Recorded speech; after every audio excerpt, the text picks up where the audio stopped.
Hey, I'm Michelle Daides, host of the Maverick Makers podcast, and this week we have the amazing Candace Sampson. Candace stands at the helm of What She Said, a beacon for women's voices in Canada and one of the nation's most enduring female-centric radio shows. Each week, Candace draws in a vast audience eager to engage in conversations with some of the most compelling female figures today, creating a mansplaining-free zone where women's voices and perspectives take center stage. Beyond the airwaves, Candace extends her influence through life in Pleasantville, a website where her love for travel, food, and lifestyle flourishes.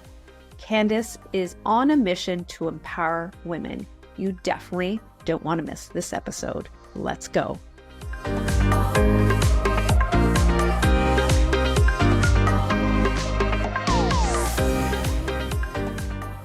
Hi, everyone, and welcome back to another episode of the Maverick Makers podcast. I am thrilled to have the fun and courageous Candace Sampson on the show. She is the host and owner of What She Said, which is an amazing platform and radio show.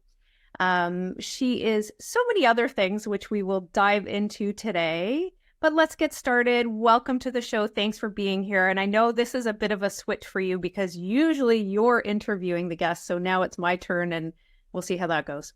So absolutely. It feels weird. It does. Every time I've done this a couple of times, but it always does feel weird to be on the other side of things. So for sure. Appreciation for when I'm interviewing other people though. So it's that hot seat part. It's like, what absolutely next? So usually, I ask you what the word maverick means to you, but for me, mavericks come in all shapes and forms. And Candace, you are a maverick in so many ways, in my opinion. So you're a leading media personality, a storyteller, a vibrant woman. You've done so much for the voices of women, specifically through your radio show, your blog, and being vulnerable and sharing your almost reality show divorce. And we'll get into that in a little bit. But let's talk about a bit of that courage, your vulnerability, and your risk-taking nature. And how about we talk about your career in media and your journey, and then segue into your personal drama, whatever makes sense to you. But let's talk about your story. Well, I mean, I don't know where you want to start. Wherever you want to go. Well, I'd say probably being in media was never. I mean, I think I was drawn in high school to drama. You know, I was Amelia Earhart, all 4'11" of me, in high school in the play. So, I mean, I've always sort of loved, I am an extrovert, like crazy extrovert. So I've always loved sort of being in that sphere, but I never thought I would work in it by any stretch or have any sway over people's opinions or thoughts or, to inform people, which is one of the best things about working in media is having that privilege of being able to sway opinion and inform people so that they can lead better lives. So I didn't think I'd be here. I had a school supply business. I met Erica M. I don't know, maybe 15, 16 years ago now. It's been a while. And I met her at like a tweet up. And I don't know if you know what that even is, but back in the day when Twitter just started, we used to have these things called tweet ups where we would meet the people we were engaging with online daily in real life. And Erica came to Ottawa and said, I'm going to have a tweet up. Who wants to come down? And I went, which is crazy. Like, I didn't know her. Like, I'm going to go meet Erica M. How weird is this? And, I admired her, obviously, when she was the VJ on Much Music. I mean, she was everything to a lot of young Canadian women. And I went down and she was just open and kind. And I said to her, she had Yummy Mummy. She had just started the YMC Yummy Mummy Club. And I said, do you have anybody writing on your website who just went back into the workforce? And she said, no, I don't. And she said, why don't you write it? And I thought, I've never written anything, but at least not for public consumption. I've written in my diary, but for public consumption, never. And I just took the leap and I went home and I wrote a column for her and I sent it to her. And was a couple of weeks and I hadn't heard back. And of course, in this whole time while I'm waiting, I'm stressing myself out. I'm thinking, oh my God, that was so stupid. Why did I do that? I've made a fool of myself. And I wrote her and Sharon DeVellis, who helped her edit the work. And I said, I'm so sorry for wasting your time. I mean, I was just tripping over myself to apologize. And I said, I'm so sorry. That was, I'm clearly not cut out for this, but I really thank you so much for reading this article. They wrote back and they're like, are you crazy? We're trying to come up with a byline for you. We want you to write weekly. Wow. And and that was sort of the start of it. And so I had the school supply business. I was writing about starting a school supply business while my kids were just going into school and sort of entering the workforce again and what that was like. And it just one thing led to another. And eventually the school supply business, my partner took it over and I just went into digital media, working both sides of things, sort of on the front end, writing sponsored content and writing about my life. And then on the back end, working with brands and building a influencer network for YMC, which at one point was the largest influencer network in Canada for moms. And now this is back in the mommy blogger days, and influencer networks have gone very corporate. But this was a grassroots thing, and we really did create community. Mm-hmm. And that was crucial for us. We had great sounding boards with each other about what we were going through. And I believe it's Sharon DeVellis coined it, when we worked with brands, our mantra was, more story, less hoary.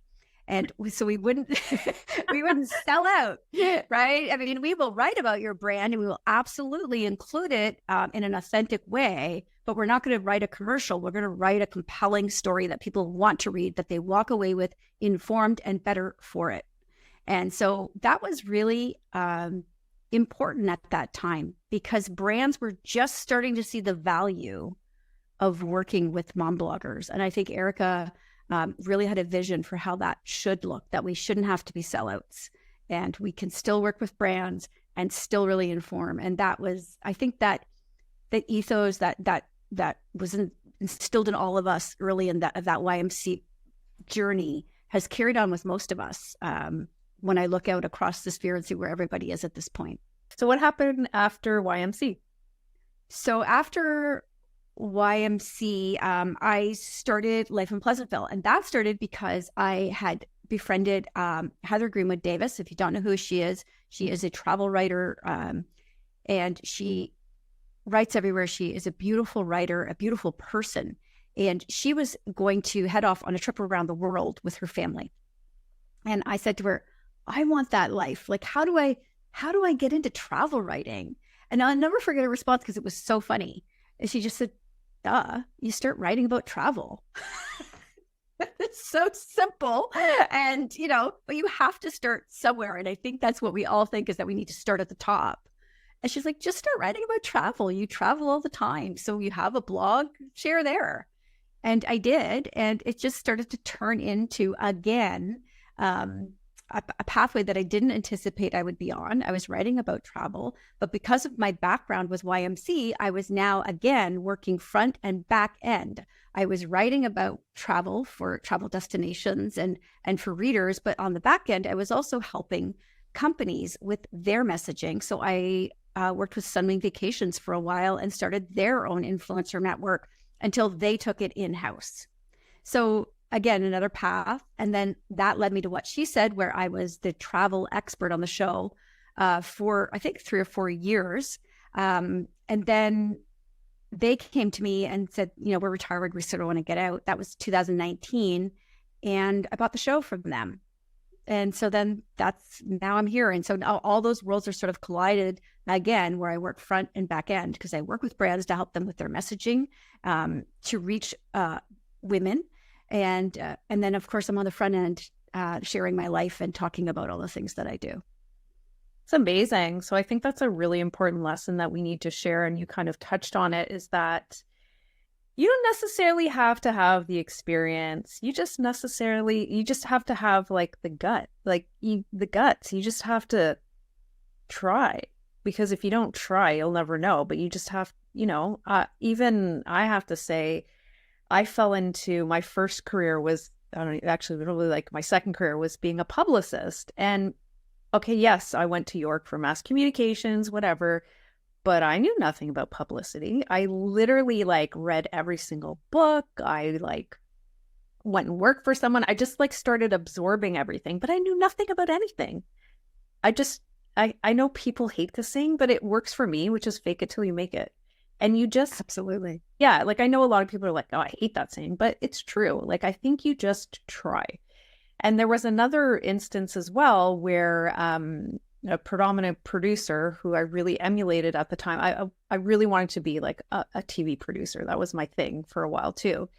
And the same way that the travel journalist said the same thing, he just turned to me and he said, you want to produce? I said, yeah, I really do. He said, well, then go produce. Like, Okay, like whatever that means. Okay. And that's oftentimes the best way, right? It's just, and you start doing it and you mess up. I mean, I messed up a million times. Mm-hmm. But every time I did, I learned something. And then I just keep going forward. And I think the biggest part is just not being afraid to, I don't want to say embarrass yourself, but don't be afraid to stumble. Exactly. You know, people are not talking about you like you think they are. Yeah. So stumble and they'll forget and just keep going forward. Exactly. And why is your platform, What She Said, so important to you? Well, for a few reasons. I really liked the show. I loved the name when I was on it. I thought it was great. I just, and so when Kate and Christine came and asked if I wanted to purchase it, I really did. But because my divorce was so contentious, I didn't have the funds to actually buy it outright. And I told them that. I was honest. I said, like, I just can't do this right now. And they said, well, look, we'll work with you because we really want this to be in the hands of somebody who will love it like we did and who will see the purpose of it. And so we arranged a payment plan where I would pay them over 2 years monthly. And so that was we came to an agreement on it in December of 2019. I took over January of 2020. And we all know what happened in 2020. And so by March, I mean, I hit the ground running. I had sponsorships lined up. I had, all these great people coming on. It was great. And then March hit and all of my sponsors, all of my brands were gone within 2 weeks. And I was sent home. I no longer had a producer. Nobody had to edit my sound. I didn't know how to, I had to record in my bedroom at first. And I didn't know, like, I had this massive echo. I mean, just if you go back and listen to episodes from 2020, I mean, when I do, I cringe. The sound is so bad. But I had to learn on the fly. And we were locked in our house. It's not like somebody could come over and show me. So I was learning through YouTube videos and asking people and, trying new things and moving my office around and building big sound panels. I mean, it was just crazy, everything, trying to figure it out. But I kept going. And one of the things that became really crystal clear to me, long before sort of the economists were giving it cutesy little names like She Session and things like that, was that women were disproportionately being impacted by this. And I saw it every day because I interview 5 to 6 women weekly. And I was seeing it every day when women, really pulled together, successful women, front facing, were hopping onto my show. And before we hit record, you could see the puffy eyes, you could see the tears, you could hear the screams of kids in the background and husbands asking where things were. And the strain of that time, because I don't know if you remember, but I certainly do, how scary those first couple of weeks were. And we all had this massive weight on our shoulders, and we were expected to just go on like the world's normal. Like, we're not facing a massive threat here. We're all just supposed to show up for a 9 to 5. So I was seeing that every day, and it really helped me sort of solidify the vision I had for What She Said as a platform that uplifted women, gave them a safe space to learn and just sort of talk to other women, hear what they're saying. I mean, I don't interview, and this is no way to demean, I don't interview big names every week. I interview women real women across Canada in business, in social justice issues, authors, musicians, just who are just trying to make the world a better place and pull along some people with them. And so that really helped solidify. So I was like, first thing I'm doing is no more men on what she said. And Kate and Christine, they did that in the past, but I saw the need to sort of remove that mansplaining element. And also because I wanted brands to sit up and notice that if they were coming to me and saying, hey, we'd like to be on your show, I would say, okay, great. Do you have a female representative? And they'd go, oh, well, we have, Bob or whatever. And I thought, well, this is a perfect opportunity for you to lift somebody up within your organization. Find a female for me and come back. And that started to happen. And so it was great. And it still is. And, sponsorships started to come back. It's still not, I'm not making a ton of money. I mean, I broke even last year, but that's not what drives me. It's nice, obviously, I wish I was making $1 bajillion and I could expand globally and take over the world. But for right now, what I get every day out of talking to women is more valuable to me. And I hope to people who listen, because it really is inspiring to hear what women are doing every day, just everyday living. It's incredible. I love it. And that was my next question, is how have you changed the platform? But I think you pretty well explained it. And I love that it is just women. And I think it is important. We talked about this before we hit the record button about being second-class citizens, if we want to go there, and just talking about opportunity and maybe push it. Women, I think we hesitate to put ourselves out there. So your show is providing that opportunity and platform for those amazing voices. And I think it's wonderful and I commend you. So thank you. Yeah. And so far, let's talk about who was your favorite interview to date? Oh, gosh. Well, Jen Gunter, who wrote, her new book out is Blood. Dr. Jen Gunter from Winnipeg. She is amazing. So I really enjoyed her. Erica M was fun, and only because, not only because, but largely because Erica has been a friend of mine. So she shifted from being this pop sort of icon in the Canadian space for me to being a friend. Mm-hmm. And so the thought of interviewing her in a long podcast just really never occurred to me. And one day I thought, wait a minute. I think I should be doing this. And so that was just a really fun interview, because it was just two girlfriends talking about sort of this journey we took together. And it was great. So I really did enjoy that interview.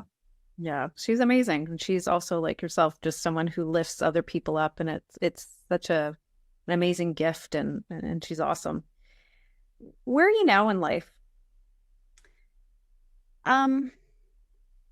Healing, I would say. Healing. I had a rough few years, and but happy and very, very just content, and a brand new appreciation for things that I didn't have prior. And so, I always say this to my girls, is you can't appreciate the highs without the lows. And the highs are so much better when you know when you've walked through the lows. And so there's just this appreciation for I hate to say it because it sounds trite, but little things in life, like having a roof over your head, and like having some stability, and not having, this emotional roller coaster on a daily basis.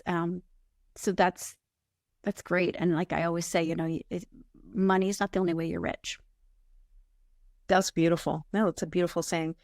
You really were courageous to open up the books and show everybody what was happening in your tumultuous course. And then the success part of it, where you had that, it was a boat cruise, right? Where you had your friends and, the big time, big divorce. And I'm watching you, and it's very bold, because people, I don't think people realize how intense things can be, especially, if you are with a partner that is malicious and this, that, and the other.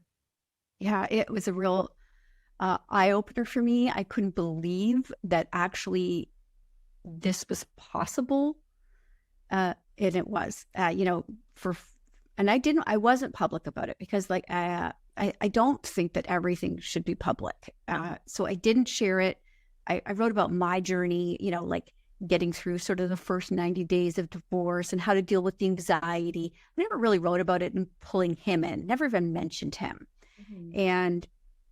But at the same time, behind the scenes, there was a real, you know, he refused to participate. He never disclosed. He always delayed. He fired his lawyer, blah, blah, blah, blah, blah. Like it is the same old story over and over again. We hear it so often. The system is so broken.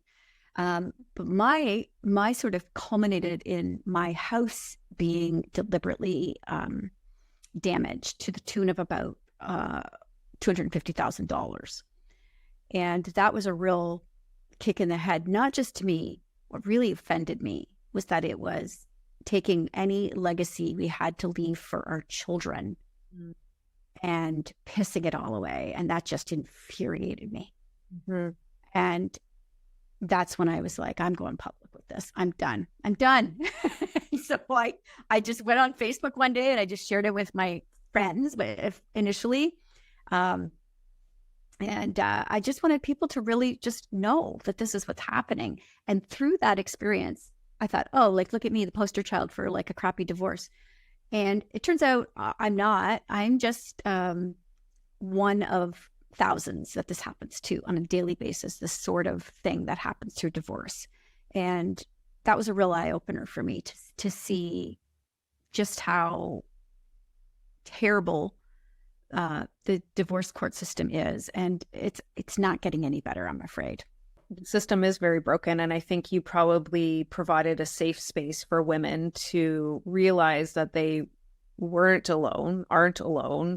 And it was brave of you. And I saw that some of your TikTok videos, like tens of thousands of views. So you were resonating and you were becoming the voice. So that courage, like I commend you for doing that. I think, again, back to the word Maverick, where we started the show, Maverick isn't just in business. It's about life. It's about taking risks. It's about doing the right thing, and I think, again, because I know you have daughters, showing them, and I think that was part of it, is showing them you need to take a stand.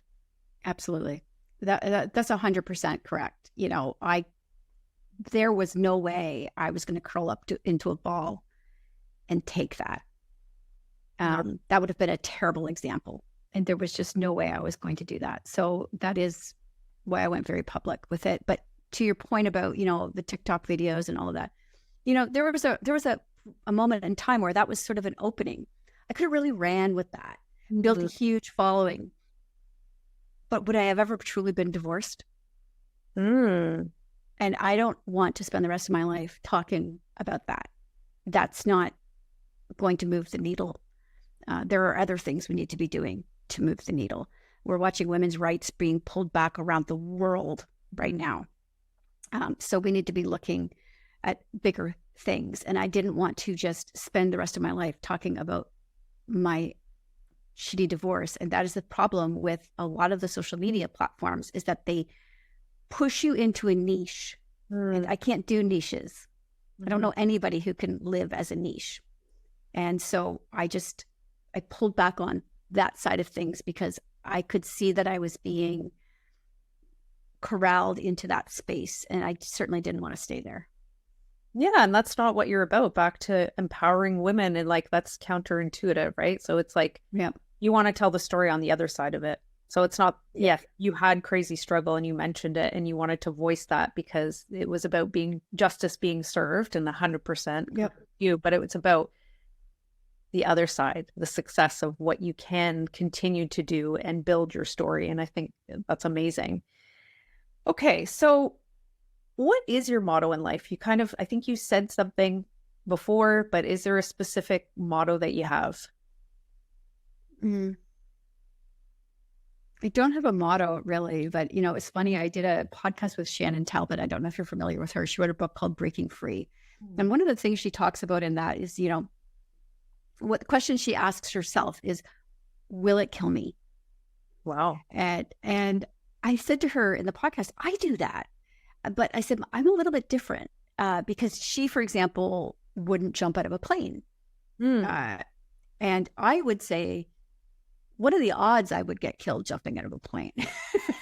So I'm Wow. like, they're low. I'm going to do it. And I'll just do it. If it's really crazy, I won't, obviously. But for most things in life, if it's not going to kill me, I'll give it a try. Wow. Have you jumped out of a plane? I have. Yes, I have. And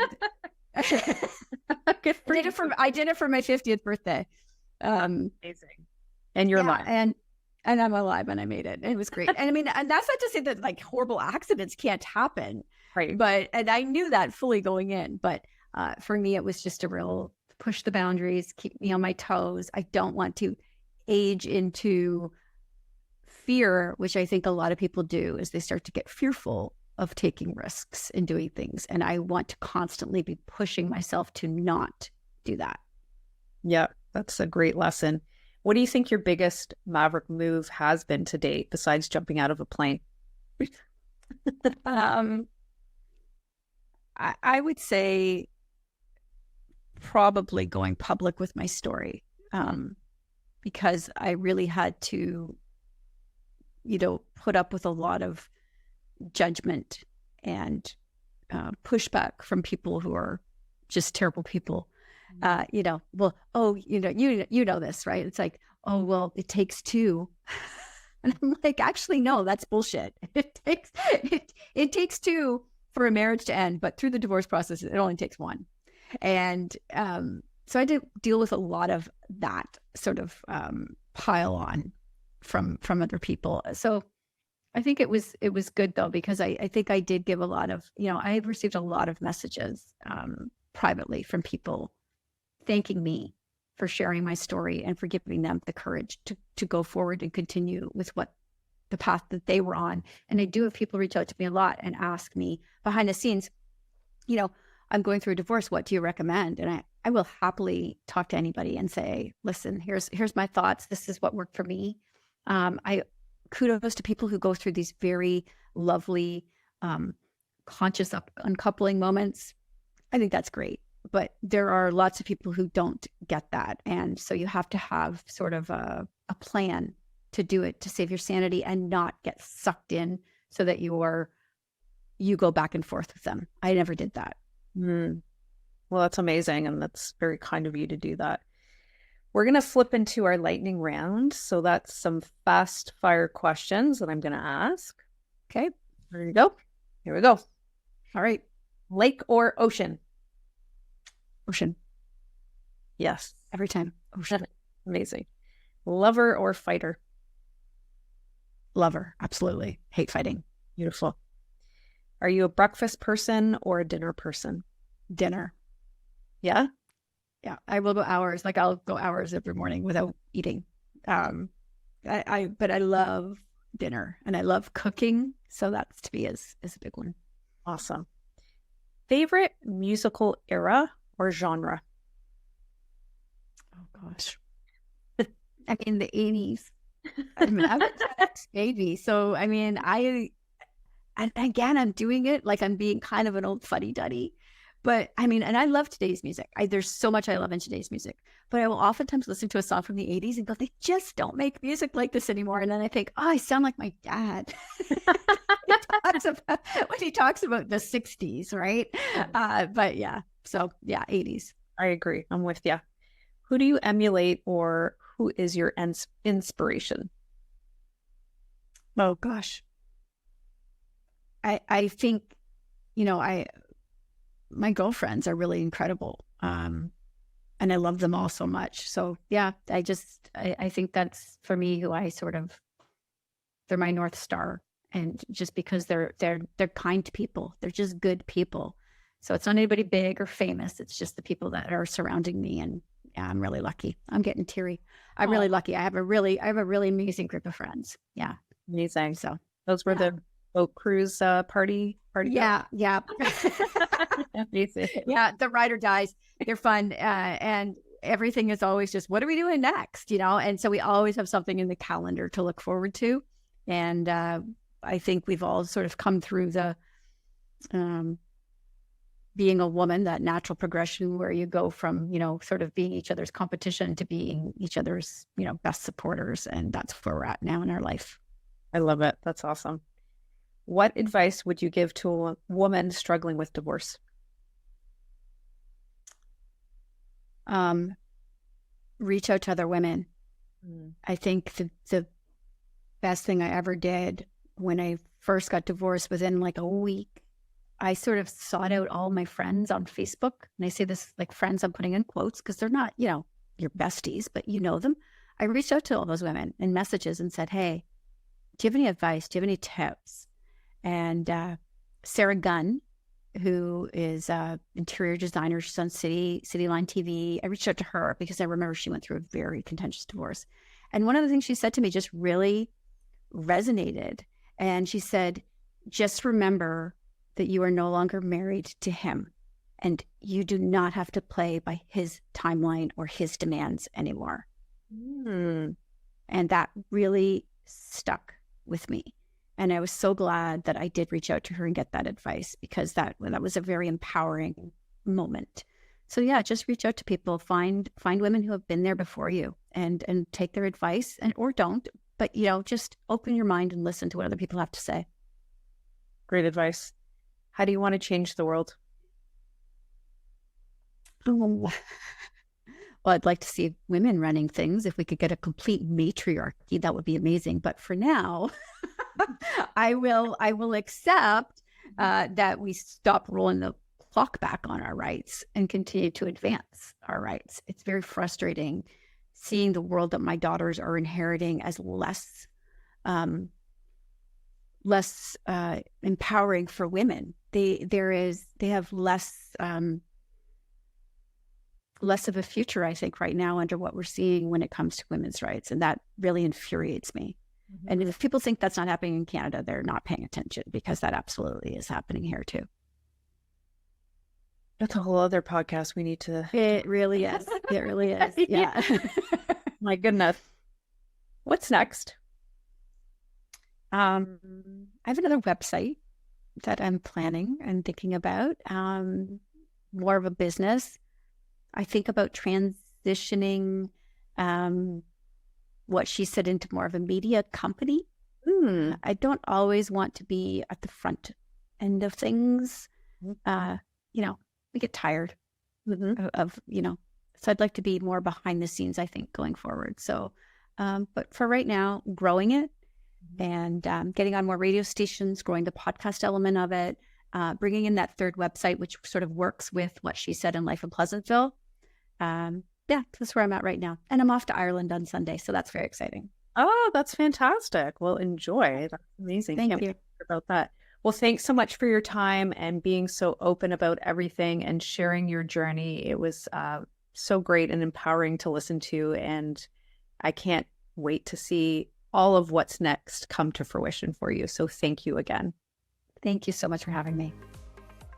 The Maverick Makers podcast is sponsored by Maverick Makers Content Creation Collective. We fuel your content pipeline through video, photography, design, and editorial.